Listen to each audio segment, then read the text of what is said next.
आज के संस्मरण का शीर्षक है शारीरिक श्रम की अनिवार्यता।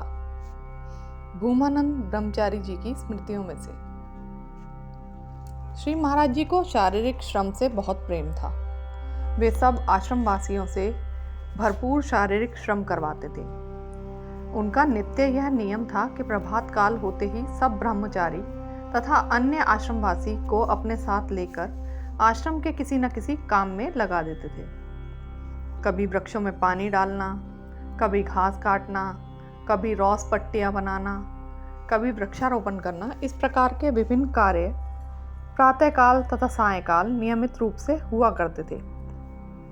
और प्रत्येक आश्रमवासी बिना किसी छोटे बड़े, धनी निर्धन, स्त्री पुरुष का भेदभाव करे उनमें सम्मिलित होता था।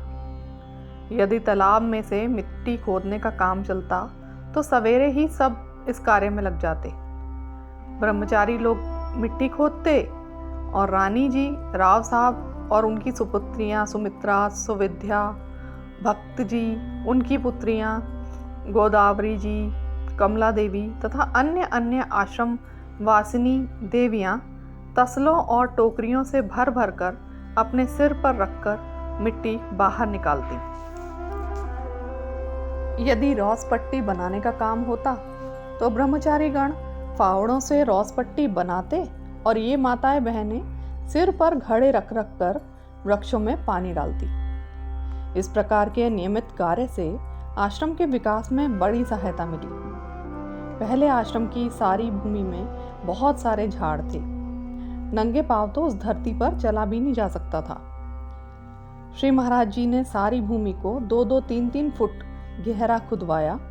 झाड़ों को जड़ सहित निकलवाकर सारी भूमि को कंटकहीन बनवा दिया गया। इस कार्य की विशालता का अनुमान इस प्रकार लगाया जा सकता है कि ये जड़ें और गांठें इस भांति से धरती से निकाली गई कि कई वर्षों तक आश्रम में रोटियां इन्हीं को जला जलाकर बनी।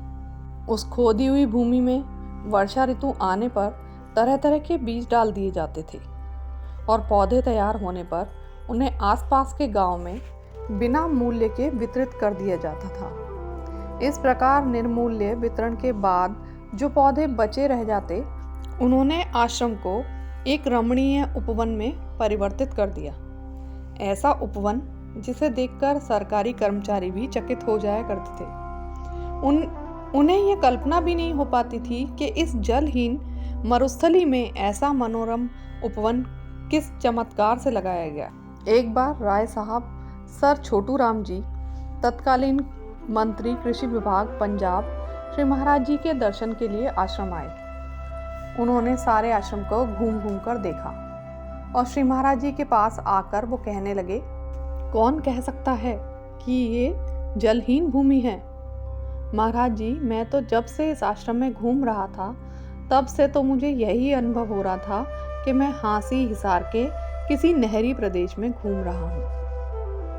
धन्यवाद। बहुत दिनों बाद मैं ये रिकॉर्डिंग आपके समक्ष लेकर आ पाई हूँ। इस देरी के लिए मैं आपसे क्षमा प्रार्थी हूँ।